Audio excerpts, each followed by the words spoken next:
시청자 여러분 반갑습니다. 2021년 새해가 밝았습니다.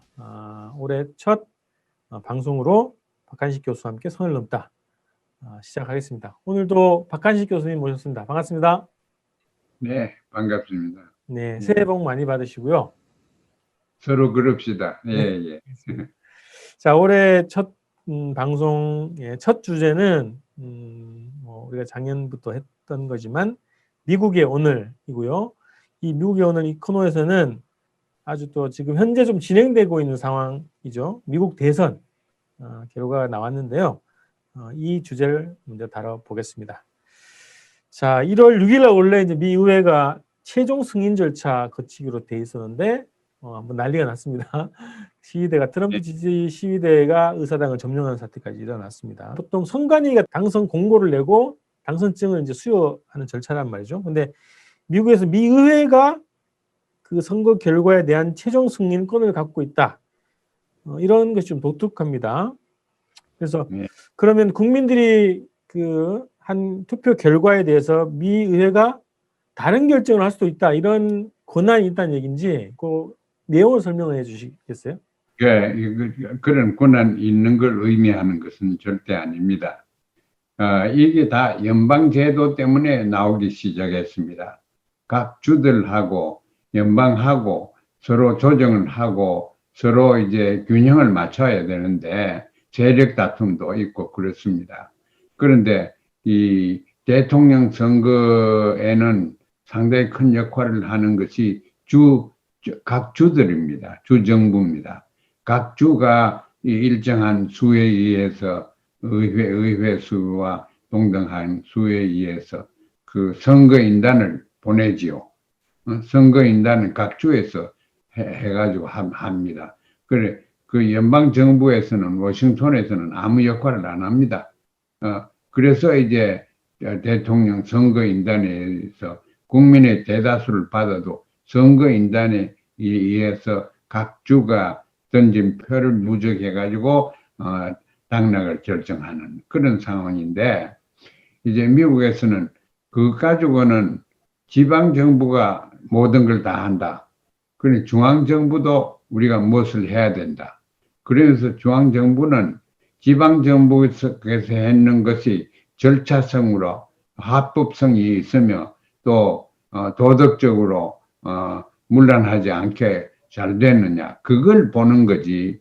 거기에서 이 표가 몇 표냐 잘 됐냐 그걸 검증하는 건 아닙니다. 그 말하자면 프로세스 그 과정에서 법적인 무리가 있고 도덕적인 무리가 있고 이러면은 항의를 제기할 수 있죠. 그게 트럼프가 그렇게 한 겁니다. 자기가 대통령 선거인단에 의해서 떨어지니까 각 주에 압력을 넣어가지고 선거인단 내 표를 더 많이 나오게 해달라고 그렇게 하라고 압력을 막 넣었거든. 중앙정부, 중앙의회가 간섭을 해서 그게 이 지방에서 나오는 걸 전복할 수는 없습니다. 지방에서 했는 것이 바람직하게 했다. 불법인 요소가 없다. 있다. 그것만 결정합니다. 그걸 이제 어제 의회에서 그거 결정하는데 트럼프가 뒤에서 자기 군들을 밀어 넣어가지고 그 작당을 시켰거든. 그런데 그거 보면 지금 미국은 민주주의가 이게 이런 후진국이 민주주의가 또 없습니다. 지금 상황은 대통령이 지금 현직 대통령이 깡패를 시켜가지고 미국의 의회를 차지해가지고 그 소탕을 부렸거든. 그래서 지금 이건 탄핵을 급하게 해가 탄핵을 시켜야 된다. 그런 또 견해도 있고 많습니다. 그런데 트럼프는 이제 나와가지고 자기는 대통령이 떨어졌다는 걸 시인 안 합니다. 승복 오늘날까지 안 했고 앞으로 승복도 안 할 겁니다. 승복 안 하면서 자기를 따르는 교육 못 받은 젊은 아이들을 이걸 이제 앞세워 가지고 그것들은 대부분 그거 보십시오. 트럼프를 지지하는 사람들은 가만 보면은 흑인 하나도 없습니다. 유색 인종 하나도 없습니다. 그 백인 우선주의에다가 인종주의에다가 이런 사람들이 트럼프를 좀 따르고 있습니다. 그런데 이게 계속하게 미국의 사회운동, 문화운동으로 진전이 만약 된다고 하면은 이런 백인 우선주의의 문화가 의식이 된다고 하면은 앞으로 미국이 굉장히 어려울 겁니다. 잘못 보면은 노예 해방 전쟁 1900년 중반에 일어났는 그것이 재현될 가능성도 있지 않나 그런 염려까지 됩니다.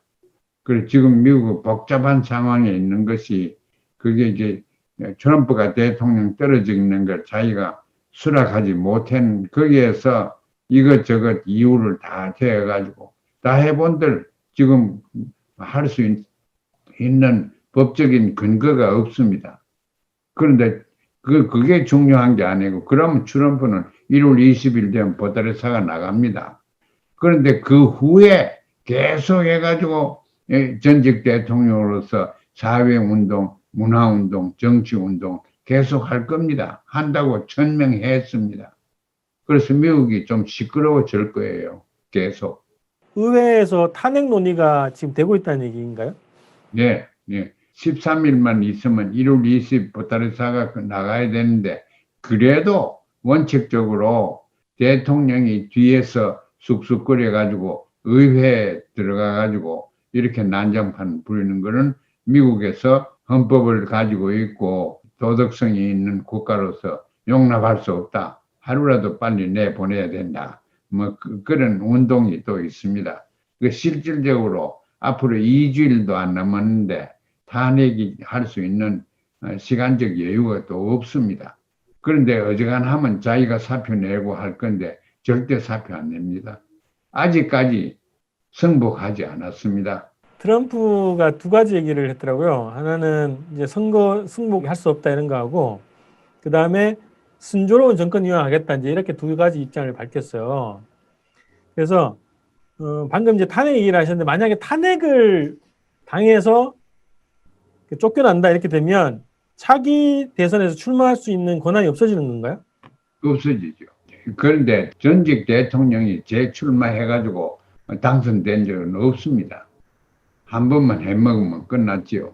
그리고 이 사람은 대통령 하고 싶은 것보다도 패배했기 때문에 그걸 복수를 하고 싶다 이거지요. 트럼프의 계획은 어쨌든 그 지지자들을 정치 세력화해서 차기 대선에 나가겠다 이런 구상이 있는 것 같은데 그런 것 같습니까? 자기 대선도 구상이 있고 자기가 지금 말하자면 뭐 이념적인 종교적인 지도자 비슷하게 자기 스스로를 생각합니다. 과대망상이지요.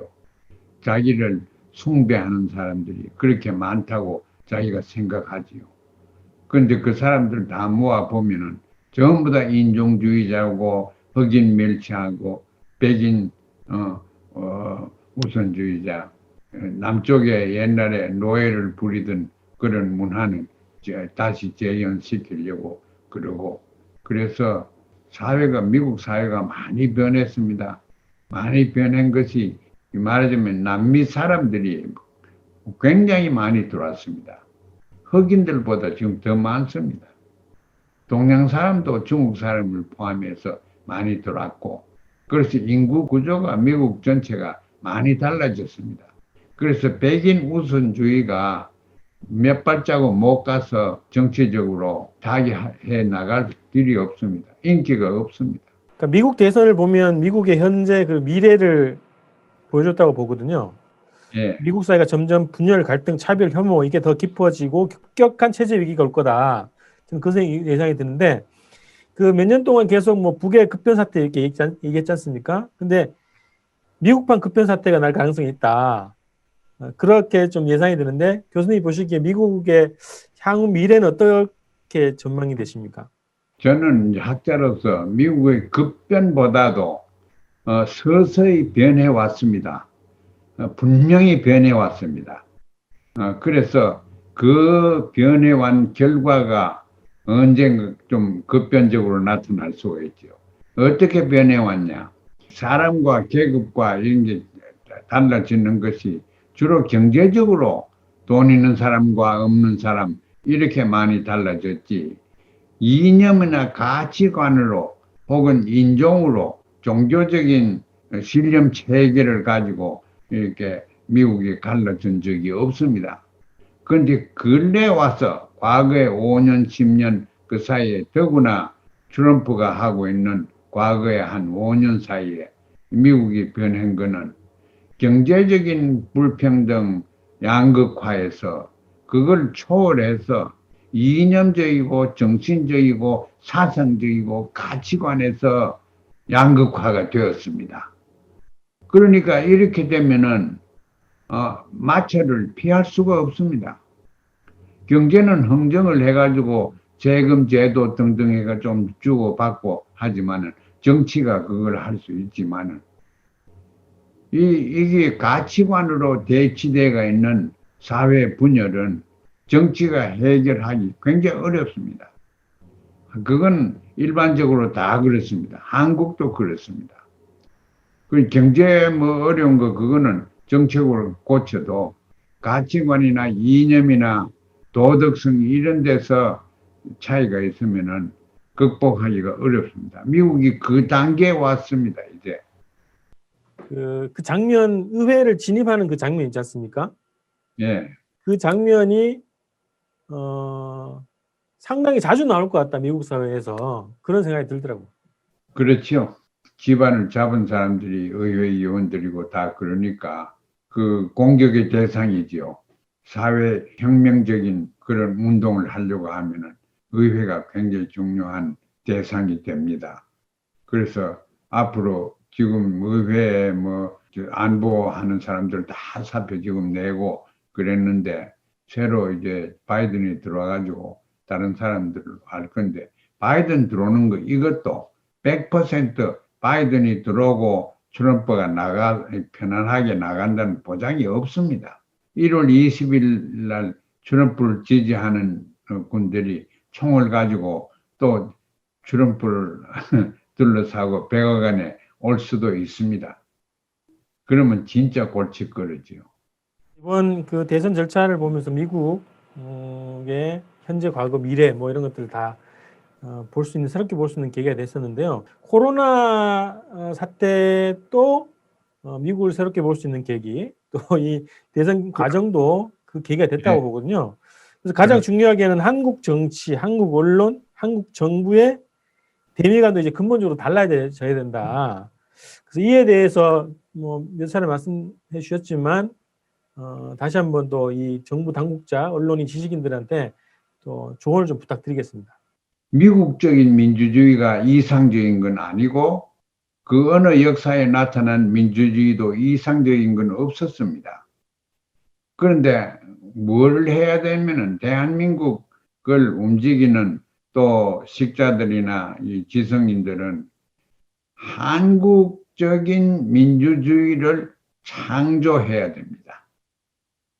한국적인 민주주의, 한국의 관습이나 역사나 문화나 의식이나 생활 방법이나 이런 것과 다 조화를 시켜가지고 한국적인 민주주의 제도를, 이념과 제도를 만드는 것이 지금 제일 시급합니다. 이제 북한은 북한식의 사회주의를 어느 정도 꾸렸습니다.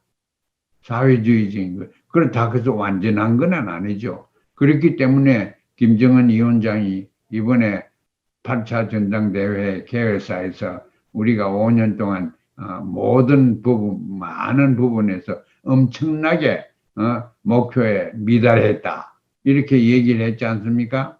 그러면 어떤 점에서 어떻게 미달했다고 그분이 보시면 앞으로 이걸 개정을 하면은 어떻게 해야 되겠다고 그 제안을 하시는가 저도 기다려 보겠습니다.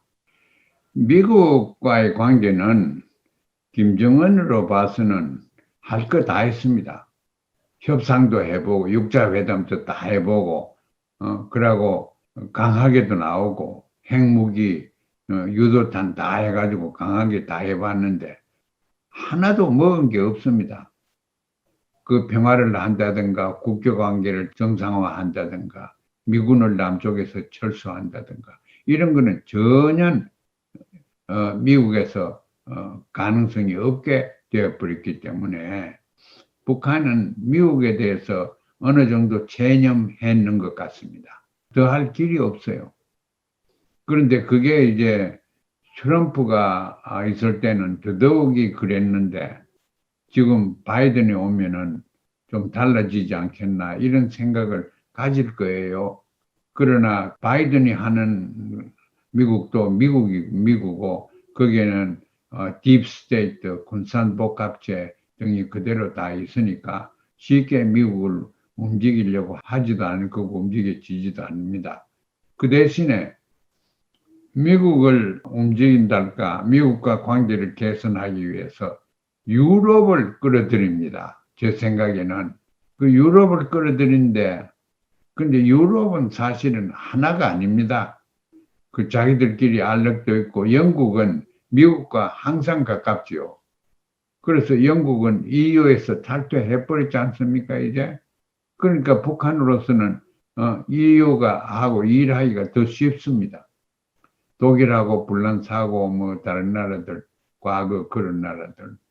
그리고 더 중요한 것은 과거의 사회주의 국가를 경험했던 폴란드나 불가리아나 체크, 슬로바 이런 나라들과 또 관계를 활성화 있게 할 거고 그거보다 더 중요한 것은 북구가 사회주의적인 요소가 많지 않습니까? 그래서 북한은 북유럽에 대해서 좋게 생각합니다. 그 예를 들어서 덴마크 그 코펜하겐에 있는 그 대학교에서 책을 지금 하나 냈는데 저도 거기에 한 챕터를 썼습니다. 북한의 탈악마화 책 제목이 그렇습니다. 악마화를 너무 많이 했다 지금까지 이걸 벗겨내야 된다. 그걸 덴마크에 있는 학자가 중심이 돼가지고 우리 같은 사람 연구학자 이런 사람들 다 넣어가지고 책을 썼습니다. 이제 그런 거는 유니버시티 오브 코펜하겐 덴마크 국가대학이니까 국가의 견해가 어느 정도 반영되어 있습니다. 그래서 북한 같은 거를 악마화시키는 거는 좋지 않다. 그런 생각을 원천적으로 노르웨이나 덴마크나 이런 사람들은 하고 있습니다. 그래서 이제 북한에서는 좀 편하게 생각하지요. 그래서 앞으로 5년간 외교가 북유럽, 동유럽, 과거 유럽, 영국을 제외한 하고 상당히 밀접하게 하려고 애를 쓸 거고 중동하고는 이미 밀접하게 하고 있고 그래서 외교의 무대가 미국에서 떠날 겁니다. 미국은 많이 해봐도 잘 안 되고 하니까 떠날 거고 그 대신에 미국은 북한이 필요합니다. 적국으로서 필요하지요. 그런데 그것을 그냥 하면 한국에 무기 팔아먹고 뭐 이런 것밖에 안 되니까 대한민국에서 좀 더 주체적이고 미래지향적으로 외교를 펴야 된다고 생각합니다. 북조선하고 경쟁관계, 비교관계에서 아니고 우리나라의 국익을 위해서 민주주의도 미국적으로 따라가지 말고 원천적인 민주주의의 이념에 의해서 한국적 민주주의를 개발을 해야 되고 외교도 그 원칙에서 해야 되고 뭐 그렇다고 저는 일반적으로 생각이 듭니다. 요 주제에 대해서 남북미 관계까지 다 지금 포괄적으로 말씀해 주셨어요.